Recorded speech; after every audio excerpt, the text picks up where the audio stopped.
할렐루야.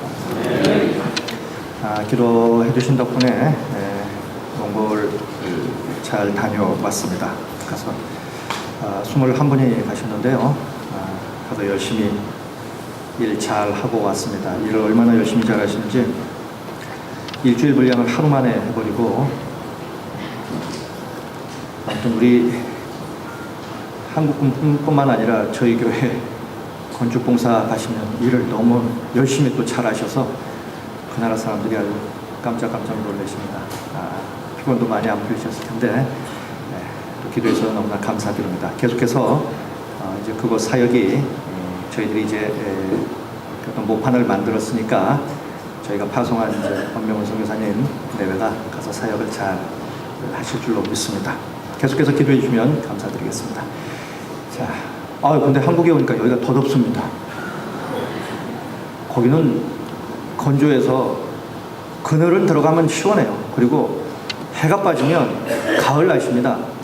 그래서 아주 낮에 힘들어도 저녁은 가을 날씨여서 아주 좋았는데, 여기는 아침, 점심, 저녁, 밤 할 것 없이 정말 덥습니다.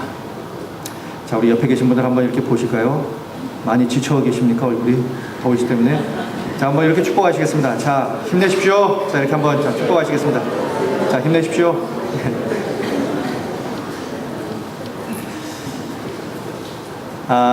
이런 날씨에 설교를 40분 이상 하는 것은 그건 대단한 신뢰겠죠?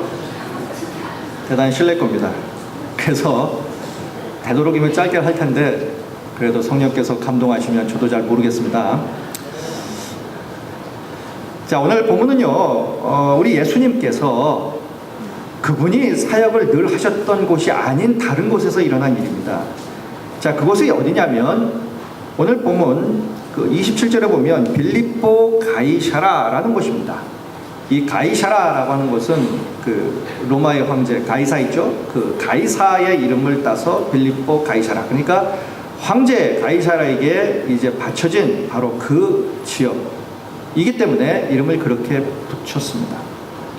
자, 이 지역에서 일어난 일인데, 근데 오늘 이 지역에서 우리 주님께서 제자들에게 그동안 너희들이 얼마나 성장을 했으며 이제 너희들이 이제 머지않아 너희들 나름대로 이제 사역을 해야 되는데 너희들이 과연 가서 사역을 할 수 있을까?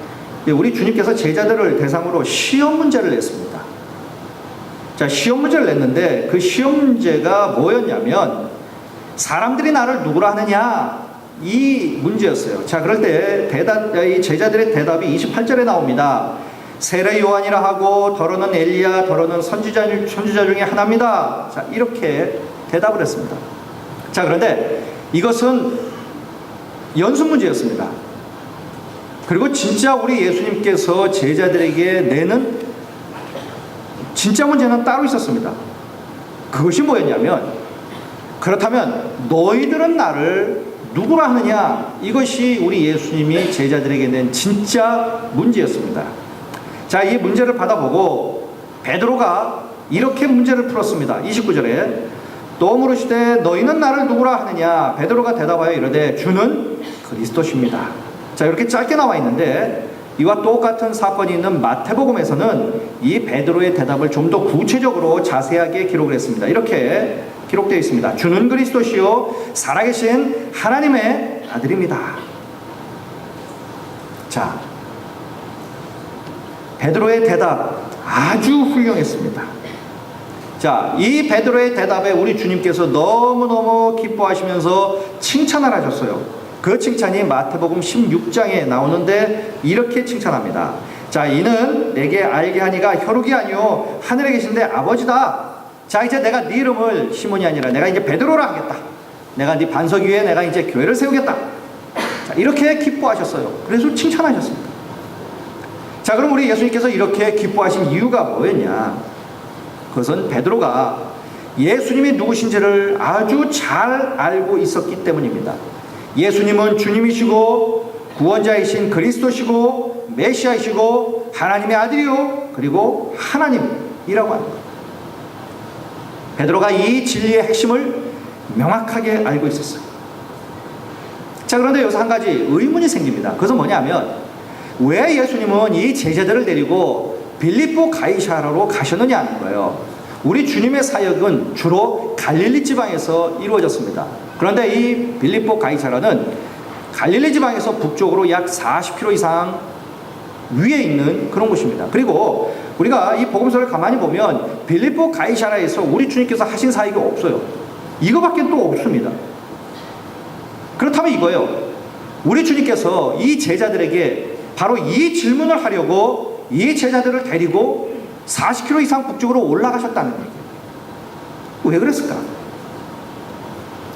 이 질문의 대답을 알려면 이 빌립보 가이사라가 어떤 곳인지 알아야 합니다. 자, 이 도시는요, 이 지역은 훨씬 이전에 알렉산더가 정복을 했습니다. 그리고 난 다음에 양을 치는 사람들이 섬기는 신이 있습니다. 그것이 판이라고 하는 신이에요. 영어로 PAN, 판입니다. 이 판을 섬기는 신전이 바로 이곳에 있습니다. 자, 그리고 난 다음에 주전 1세기 말에 이제 로마가 그 지역을 이제 점령하고 난 다음에 이 지역을 이제 이스라엘의 왕인 헤롯 왕에게 줍니다. 다스리라고. 자, 그러자 이 헤롯 왕이 이 로마의 황제 그 당시가 그 아우구스투스인데 이 사람에게 잘 보이려고 이 도시의 이름을 빌립보 가이사라 이렇게 붙이고 거기에 황제를 섬기는 신전을 만들어서 이 지역을 다시 황제에게 바쳤습니다. 자, 이 아우구스투스의 본명은 옥타비아누스입니다. 이 사람은 정말 로마에서도 치질이 못 사는 시골 촌뜨기예요. 그런데 이 사람이 나중에 어떻게 되냐면 바로 이 시저의 양자로 들어갑니다. 그리고 권력을 그가 누리고 부패한 공화정을 없애고 바로 로마를 세계의 최강대국으로 만듭니다. 자, 그리고 로마의 황제라는 이름이 바로 이 사람에서부터 이제 불려지기 시작했습니다. 이 사람이 성경에 나오는데 어떤 이름으로 나오냐면 바로 가이사 아구스도 이렇게 이름으로 나옵니다. 이 가이사 아구스도는 누구냐면 예수님께서 태어날 무렵에 호적을 명령한 사람이 바로 이 가이사 아구스도입니다. 자, 그런데 이 로마 황제는 로마에서 정치인뿐만 아니라 신이었습니다. 그래서 로마에 있는 모든 사람은 바로 이 가이사 아구스토, 바로 이 아우구스투스 이 황제를 신으로 섬기는 그러한 일을 했습니다. 바로 이 신전이 바로 이 빌립보 가이사라에 있습니다. 그러니까 이 빌립보 가이사라는 어떤 곳이냐면은 바로 판신을 섬기는 신전도 있었고, 그리고 황제를 섬기는 바로 그러한 신전이 또한 있었던 그런 곳입니다. 자, 바로 그곳에서 그 신전을 바라보면서 베드로가 고백합니다. 예수님이야말로 주님이시고 메시아이시고 하나님의 아들입니다. 우리 예수님은 이 고백을 받기를 원하셨어요. 사람들이 섬기는 그 많은 신들이 있는 그 신전 앞에서 너희들은 세상 사람들이 섬기는 저런 신이 아니라 바로 하나님 아버지를 섬기고 나를 바로 주님이요 구원자요 그리스도요 그리고 하나님의 아들 하나님으로 고백하는 그 고백을 받기를 원하셨어요. 그래서 그들을 먼 길을 마다하지 아니하고 그 현장에 데리고 가셔서 고백을 하도록 했고 받으셨습니다. 베드로는 고백을 잘했습니다. 100점짜리 고백을 했어요. 모범 답안을 썼습니다. 수석 졸업을 해도 손색이 없습니다. 자, 그런데도 오늘 본문에 보면 뜻밖의 일이 벌어집니다. 그것은 뭐냐면 이렇게 대답을 잘한 이 베드로가 예수님의 시험 문제에 통과하지 못했다는 얘기예요. 33절 말씀입니다. 예수께서 돌이키사 제자들을 보시고 베드로를 꾸짖어 이르시되, 제자들을 보시면서 딱 지칭했어요. 베드로를 보고 베드로를 꾸짖었습니다. 사단아, 내게로 물러가라. 내가 하나님의 일을 생각하지 아니하고 도리어 사람의 일을 생각한다. 베드로는 불합격을 했습니다. 그렇다면 예수님이 이렇게 베드로를 책망하고 또 이 베드로를 불합격시킨 이유가 도대체 뭐냐? 그 이유는 이 베드로가 이 마지막 문제를 못 풀었기 때문입니다. 그 마지막 문제가 뭐였냐면 십자가였습니다. 자, 이 베드로가 신앙 고백을 합니다. 이 신앙 고백이 있은 후에 예수님은 이때까지 제자들에게 한 번도 하지 않은 이야기를 은밀하게 합니다. 그리고 이 이야기는 제자들에게 있어서는 가히 충격적인 그러한 이야기입니다. 그것이 오늘 보면 30절 31절에 나옵니다. 이에 자기의 일을 아무에게도 말하지 말라 경고하시고 인자가 많은 고난을 받고 장로들과 대제사장들과 서기관들의 버림받아 죽임을 당하고 사흘 만에 살아나야 할 것을 비로소 그들에게 가르쳤어요. 이런 얘기입니다. 얘들아, 내가 이제부터 극비사항을 내가 너희들에게 말해주마. 자, 이제 드디어 때가 왔다. 나는 이제 고난을 받고 나는 죽을 것이다. 그리고 사흘 만에 나는 다시 살 것이다. 이런 예수님의 이 말씀을 듣고 제자들은 긴장을 했습니다. 워낙 은밀하게 하신 말씀이었기 때문에. 뿐만 아니라 이 이야기를 듣는 순간 제자들은 아마 머리가 텅 비는 듯한 그러한 느낌을 받았을 거예요. 왜냐하면 예수님이 죽는다는 거예요, 지금. 아니, 이 양반이 왜 죽냐는 거예요. 아, 당신이 죽으면 우리는 도대체 뭐냐? 우리가 어떻게 당신을 따랐는데? 가족도 버리고, 나의 직장도 버리고, 직업도 버리고, 내가 당신을 따랐는데, 당신이 죽어버리면 어떡하느냐? 그럼 우리는 어떻게 되느냐? 이 생각이었겠죠. 이 말에 베드로가 어떻게 보면 너무 분해가지고 참지 못하고 예수님을 붙잡고 강력하게 이 사람이 항변을 합니다. 뭐라고 항변합니까? 32절에 보니까 드러내놓고 이 말씀을 하시니 베드로가 예수를 붙들고 항변합니다. 붙들었어요.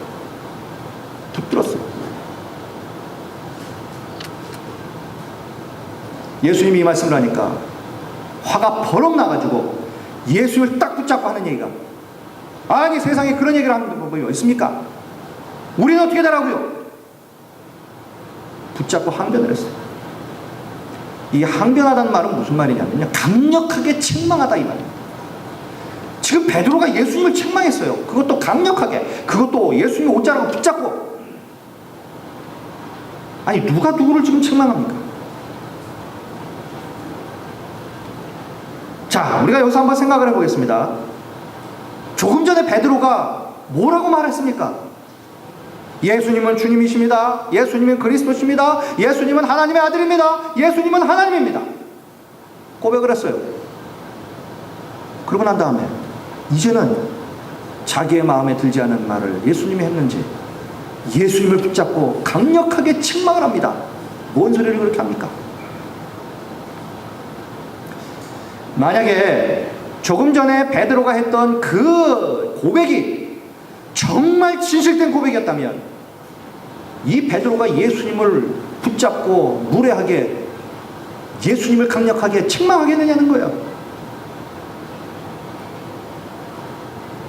이것이 예수님을 주님으로, 메시아로, 그리스도로, 하나님의 아들로, 하나님으로 대하는 태도입니까? 이런 태도는요, 조금 전에 베드로가 했던 자신의 예수님을 향한 고백을 스스로 뒤집어 엎는 거예요. 자, 그런데 이렇게 입으로 한 고백을 행동으로 뒤집어 엎는, 부인해버리는 일들, 이것이 베드로에게만 있느냐는 거예요. 우리도 예외는 아니죠. 입으로는 교회에서 찬양하고 신앙을 고백하고 할렐루야 하나님 밖에 없습니다, 하나님 감사합니다 합니다. 그런데 진짜 내가 원하는 것을 안 주실 때, 진짜 내가 원하는 대로 안 될 때, 그때는 어떡하느냐는 거예요. 당신이 하나님 맞습니까? 삿대질은 안 합니까? 내가 당신 같은 하나님을 계속 믿어야 합니까?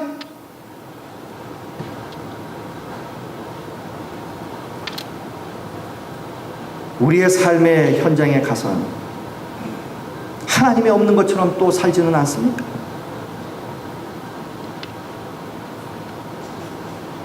그런데 더 심각한 게 있습니다.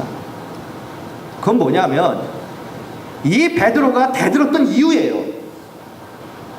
예수님의 옷을 붙잡고 강력하게 책망하면서 예수님께 막 대들었던 이유가 더 심각한 이유, 더 심각한 문제입니다. 자, 베드로는요, 예수님이 죽으면 자기가 지금까지 따라다녔던 이 수고가 물거품이 되잖아요. 그것을 염려했던 거예요. 능력 많은 예수님을 통해 뭔가 내가 목적을 달성해야 되는데 그 목적을 달성할 수 없잖아요. 예수님이 죽어버리면. 이렇게 베드로는 자기중심적으로 생각했어요. 이렇게 보면 베드로에게 있어서 진짜 주님은 예수님이 아니에요. 자기 자신이지. 예수님을 섬긴 게 아니라 자기 욕심을 섬긴 거예요. 그런데 이렇게 심각한 자기 중심적인 이러한 생각은 더 심각한 결과를 낳았어요. 33절 다시 한번 보겠습니다. 예수께서 돌이켜서 제자들을 보시며 베드로를 꾸짖어 이르시되 사단아 내게로 물러가라. 내가 하나님의 일을 생각하지 아니하고 도리어 무엇을 생각합니까? 사람의 일을 생각합니다. 예수님은 하나님의 일을 생각하지 않았습니다. 사람의 일을 생각했어요. 그래서 예수님은 베드로를 꾸짖었어요. 자, 그러면 하나님의 일은 무엇이고 사람의 일은 무엇입니까? 간단하게 말씀드립니다. 하나님의 일은 하나님이 하고자 하는 일이에요. 예수님이 하고 싶어하는 일입니다. 그럼 사람의 일은 뭡니까? 사람들이 하고 싶어하는 일이에요. 더 구체적으로 말하면 베드로가 하고 싶어하는 일이에요. 여러분, 우리는 살면서요 늘 하나님의 일과 사람의 일 앞에서 우리는 늘 쓰게 됩니다. 그때 하나님의 일을 가로막고 내 자신의 목적만 이루려는 것, 이것이 바로 사단이 하는 짓이에요. 사단은 하나님과 원수입니다. 하나님의 일을 방해하는 자예요. 그런데 지금 베드로가 지금 그런 입장에 있는 거예요. 그러니까 우리 예수님께서 뭐라고 말씀합니까? 사단아 내 뒤로 물러가라. 이렇게 말씀하시는 거죠. 자, 그렇다면 베드로가 하려고 했던 이 사람의 일이 무엇입니까? 그것은 예수님을 통해 자신의 목적을 이루려고 한 것이었어요. 베드로는요 적어도 생각해보기에 갈릴리 바닥에서 어부로 살다가 죽는 인생보단 그래도 저 양반 따라가면서 저 양반이 하는 일 그 옆에서 무언가를 하면 적어도 내가 갈릴리의 어부 촌 구석에서 이 어부로 살다가 죽는 것보단 낫다라고 생각했어요. 그 당시에 어부는 가장 밑바닥의 직업입니다. 어부, 양치기, 이 두 직업은 당시 팔레스타인에서는 가장 밑바닥의 직업이에요. 가장 천대를 받는 그런 직업이었어요. 그럴만도 하잖아요. 가장 밑바닥에 살다가 그래도 내가 인생 역전을 한번 해봐야 되지 않겠느냐, 저 양반 따라가 보면 그래도 지금보단 낫지 않겠는가 생각했던 거예요. 그래도 가보면 출세도 할 것이고 성공도 할 것이라고 생각했을 거예요. 예수님이 기적도 행합니다 하는 말씀을 보면 사람들하고 달라요. 그러고 나니까 야, 내가 제대로 찍었다. 내가 저 양반만 쫓아가고 내가 저 양반만 붙으면 진짜 내 인생 역전하겠다. 이것이 베드로의 목적이었어요. 이것이 베드로가 품고 있었던 사람의 일이었어요. 자, 그런데 우리가 지금 베드로를 중심으로 얘기하고 있습니다만 이런 생각이 어디 베드로에게만 있느냐 하는 거예요. 오늘 보면 그 주위로 보면 그리고 제자들의 삶을 보면 아니었다는 거예요. 마가복음 10장에 보면 야고보와 요한이 자신들을 예수님의 오른팔 왼팔 되게 해달라고 은밀히 아부를 하잖아요. 예루살렘에 올라가면 예수님이 분명히 왕이 될 것이고 그때 자신들이 왼팔 오른팔 되고 싶다는 거예요. 다른 제자들 놔두고 은밀히 가가지고 예수님께 아부합니다. 자, 그것을 제자들이 알았어요. 그럴 때 이 제자들의 반응이 어떻습니까? 마가복음 10장 41절에 보니까 10제자가 듣고 베드로와 요한에 대하여 화를 냈어요. 왜 화를 냈겠습니까? 이 자식들이 지들만 예수님 앞에 가서 아부하고 지들만 좋은 자리에 앉으려고 화를 낸 겁니다. 이러고 보면 예수님 따라다녔던 이 12명 똑같아요. 똑같이 예수님을 통해 높은 자리에 앉고 싶고 자기의 삶들을 아무튼 무언가 바꿔보려고 하는 그러한 자신들만의 꿍꿍이 속들이 다 있었다는 거예요. 예수님의 제자라고 따라다니긴 하지만 서로 말은 하지 않았지만 다들 마음속에서 지들 생각은 다 가지고 있었어요. 다 자신들의 계산은 다 있었다는 거예요. 야, 이제 예수님이 예루살렘 올라가서 왕이 되면 난 과연 무엇을 할까? 난 어떻게 해야 될까? 난 어떻게 말을 해야 될까? 예수님을 이용해서 자신의 일을 이루려고 했던 자들이었어요. 이게 또 이 제자들만의 일이냐는 거예요. 우리는 또 안 그러느냐 하는 거죠. 요즘 방송에 많이 나오는 말이 의리라는 말입니다. 의리. 그렇죠? 의리라는 말이 나와요. 이 의리라는 말을 그 옛날에는 주먹 쓰는 분들이 하는 말이 의리였어요. 주먹 세계에서 이분들이 목숨처럼 여기는 의리. 그런데 세상이 어떻게 됐길래 그런 사람들의 그 사회 속에서 쓰는 그 의리가 이제는 우리도 쓰고 있는 거예요. 뒤집어 놓고 생각하면 진짜 의리가 없는 사회가 아닌가 싶어요. 진짜 의리가 없는 사회가 아닌가 싶어요. 우리가 신앙이라고 하는 것을 딱 놓고 봐도 정말 하나님 앞에서 우리가 의리 있느냐는 거예요. 정말 우리가 하나님 앞에서 의리 있습니까? 내 계산하고 안 맞으면 그만이죠. 줄 때는 할렐루야 아멘이고 받으면 그만이에요. 정말 우리가 하나님 앞에서 의리 있느냐는 거예요. 예수 그리스도가 당신 목숨으로 나를 살렸다면, 의리가 있다면 나도 그를 위해서 뭔가 내 삶을 들여서 당신의 일을 하겠습니다 해야 의리 아닙니까? 제자들 한솥밥을 먹고 3년을 보냈음에도 의리라고는 정말 눈 씻고 봐도 없을 그런 인간들이었어요. 자, 그렇다면 이러한 답답한 이 제자들을 데리고 예수님께서 하시고자 했던 하나님의 일은 도대체 무엇입니까? 그것은 인간을 구원하는 것이었어요. 자, 그럼 그 구원은 어떻게 이루어집니까? 십자가와 부활을 통해서 이루어집니다. 예수님은 십자가에서 우리의 죄를 해결하셨어요. 우리 대신 죽으심으로 우리의 형벌을 해결하셨습니다. 그리고 부활하심으로 죽음을 이기시고 생명의 길을 여셨어요. 그래서 누구든지 예수님을 믿으면 영생을 얻게 하려는 것, 이것이 하나님의 일이었습니다. 이처럼 십자가 없으면 죄 용서 없어요. 형벌의 면제도 없는 겁니다. 십자가가 없으면 부활도 없고, 십자가가 없으면 정말 영광도 없는 거예요. 부활이 없으면 영생도 없는 거예요. 이처럼 하나님의 일의 핵심은 십자가와 부활입니다. 바로 이것이 기독교 신앙의 핵심 중의 핵심이죠.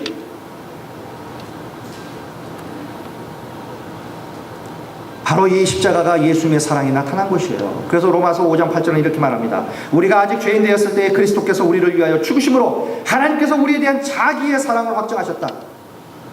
우리를 사랑하시는 하나님의 사랑을 어떻게 확정하셨습니까? 십자가에서 예수 그리스도를 죽이심으로 말미암아 내가 너를 사랑한다, 이렇게 확정하셨다.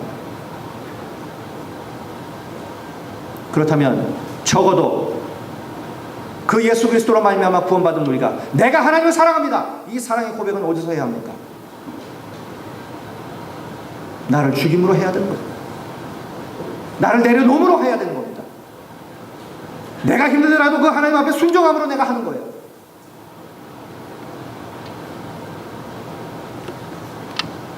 바로 그 현장이 십자가고, 바로 그 십자가의 현장이 하나님의 사랑과 나의 사랑, 이 사랑이 서로 만나는 곳입니다. 이럴 때 최고의 은혜, 새 사람이 되는 존재의 변화를 축복으로 누리게 되는 바로 이러한 역사가 그곳에서 이루어진 거예요. 근데 제자들은 이 사실을 몰랐어요. 예수님이 질병을 고치니까 대단한 의사로만 여겼습니다. 예수님이 많은 사람을 먹이니까 그 능력으로 백성들을 잘 먹일 거라고 생각했어요. 생각했겠죠. 저 사람이 왕 되면 우리 이렇게 이제 패고를 않아도 되겠다.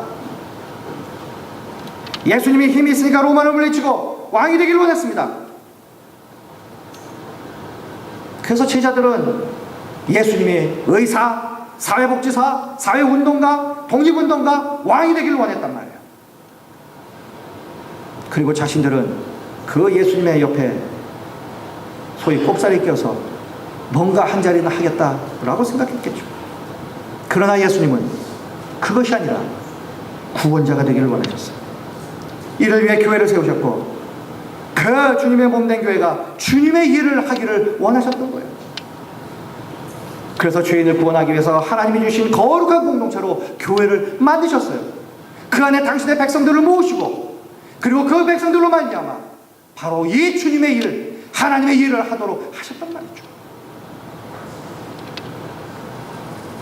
그런데 그 하나님의 일이 아니라 교회도 그렇고 하나님의 자녀들도 그렇고 사람의 일을 하고 있는 것은 아니냐는 거예요. 그러기 여러분 꼭 기억하십시오. 십자가를 통과하지 않으면 주님의 제자학교를 절대 졸업할 수가 없어요. 주님의 손에 붙잡혀서 정말 주님의 도구로 쓰임받을 수 없게 되는 거예요. 베드로와 다른 제자들이 바로 여기에서 넘어졌어요. 바로 이 십자가를 넘어서지 못했던 거예요. 자, 패스하지 못하니까 어떤 일이 벌어집니까? 그 후에 예수님이 겟세마네 동산에서 잡히실 때 그들은 모두 다 도망가 버렸습니다. 그렇게 고백을 잘했던 베드로 가야바 법정에서 어떻게 합니까? 예수님을 모른다고 3번이나 부인했습니다. 십자가를 넘어서지 못했기 때문에 나타난 현상이었어요. 자, 그렇다면 언제 이들이 명실상부한 예수님의 제자학교의 졸업생으로 정말 주님 앞에 귀하게 쓰인 도구가 되었습니까? 그것은 한참 후에 그들의 십자가와 부활을 정말로 그들의 삶에서 경험한 후에 그렇게 되었고요. 마가의 다락방에서 성령의 충만한 능력을 받고 십자가와 부활의 복음을 전하면서 그들이 바로 우리 주님께서 그렇게 원하셨던 하나님의 도구로 바뀌어진 겁니다. 그뿐이 아닙니다. 후에 이 제자들은 예수님의 이 십자가를 이해했습니다. 그리고 믿었습니다. 전했습니다. 뿐만 아니라 자신들도 십자가를 치는 자들이 되었다는 거예요. 그래서 이들이 어떻게 됩니까? 34절의 말씀을 이루게 되었어요. 무리와 제자들을 불러 이르시되 누구든지 나를 따라오려거든 자기를 부인하고 자기 십자가를 지고 나를 따를 것이다. 그들은 더 이상 사람의 일, 자신들의 일, 자신들의 목적을 따르지 않았습니다. 오히려 철저하게 하나님의 일을 위해서 살기 시작했어요. 이것이 바로 뭐냐? 오늘 우리 주님께서 34절에 하신 말씀, 자기를 부인하는 겁니다. 그 후에 베드로는 거꾸로 십자가에 매달려 순교했습니다. 이렇게 그는 자기 십자가를 지는데 성공했단 말이에요. 지난 진정으로 십자가를 지며 예수님과 함께 죽고 예수님과 함께 사는 그러한 사람이 되었다는 거예요. 베드로가. 그렇게 사랑하는 성도 여러분, 우리도 십자가의 사람이 되었으면 좋겠습니다. 십자가를 통해 하나님의 사랑을 더욱 깊이 알게 되었으면 좋겠습니다. 그리고 부활을 통해 영원한 생명을 얻어서 영원한 천국을 바라보며 그 소망을 가지고 살았으면 좋겠습니다. 미국의 신학자 가운데 스테니 하우어스라는 사람이 있습니다. 타임즈가 선정한 미국 최고의 신학자로 평가받는 사람입니다. 이 사람이 이런 얘기를 했습니다. 교회 미래는 매주일 똑같은 일을 하는 데 있다. 교회 미래는 매주일 똑같은 일을 하는 데 있다. 자, 그럼 여기서 말하는 매주일 똑같은 일을 하는 게 뭡니까? 그게 바로 예배예요. 우리가 지금 하고 있는 일입니다. 그럼 예배 중심은 뭡니까? 말씀이에요. 그럼 말씀의 핵심은 뭡니까? 복음이에요. 그럼 복음의 내용은 뭡니까? 십자가의 부활이에요. 예수님의 십자가의 부활입니다. 이것이 바로 기독교와 교회와 우리의 신앙생활의 본질이에요. 그래서 우리가 해야 할 본질의 일이 뭡니까? 바로 이 복음을 전하는 일이에요. 우리 교회가 존재하는 이유가 뭡니까? 바로 이 본질의 일을 하는 것이란 말이에요. 우리가 아직도 이 땅에 존재하는 목적이 뭡니까? 바로 이 본질의 일을 하기 위해서입니다. 이 본질을 위해 하나님이 우리를 사용하기 위해서입니다. 우리는 십자가에서 예전의 모습이 아닌 새 사람이 되었습니다. 여기에 그치지 아니하고 예수님이 부활하셨을 때 우리도 새로운 존재로 다시 태어났습니다. 그러므로 이제 우리가 사는 거는요, 소위 죄인 바가묵의 죄인, 김아무개 이런 존재로 사는 것이 아닙니다. 이제 우리는 예수님의 사람으로 예수님을 위해 사는 그런 자들이 다 되었다는 것입니다. 그래서 갈라디아서 2장 20절은 이렇게 말씀을 합니다. 자, 우리 갈라디아서 2장 20절 다 같이 한번 우리 합독을 하시면 좋겠습니다. 내가 시작. 내가 그리스도와 함께 십자가에 못 박혔나니 그런즉 이제는 내가 사는 것이 아니요 오직 내 안에 그리스도께서 사시는 것이라. 이제 내가 육체 가운데 사는 것은 나를 사랑하사 나를 위하여 자기 자신을 버리신 하나님의 아들을 믿는 믿음 안에서 사는 것이라. 아멘. 자, 이처럼 우리 모두요 복음에 충실해서 정말 우리가 복음을 위해 사는 능력 있는 그런 성도들이 다 되었으면 정말 좋겠습니다. 그래야 우리 역시 단지 입으로만 우리의 신앙을 고백하는 초창기 때의 그런 제자들의 모습이 아니라 십자가와 부활을 경험하고 성령 충만함을 받은 후에 변화된 제자들처럼 우리의 삶을 통하여 복음도 증거하고 복음의 능력을 나타내며 사는 그러한 우리 모두가 되었으면 참 좋겠습니다. 뿐만 아니라 예수님을 이용하여 우리의 욕심을 채우려는 사람의 일, 내 일이 아니라 생명을 살리고 하나님의 나라를 확장해 나가는 하나님의 일을 행하는 우리 모두가 되었으면 좋겠습니다. 그래서 한 번밖에 없는 인생, 하나님께 가장 귀하게 쓰임받는 그러한 도구, 그들이 바로 우리 한 사람 한 사람이요 우리 남소교회가 되시기를 우리 주님의 이름으로 간절히 축원드리겠습니다. 기도하시겠습니다.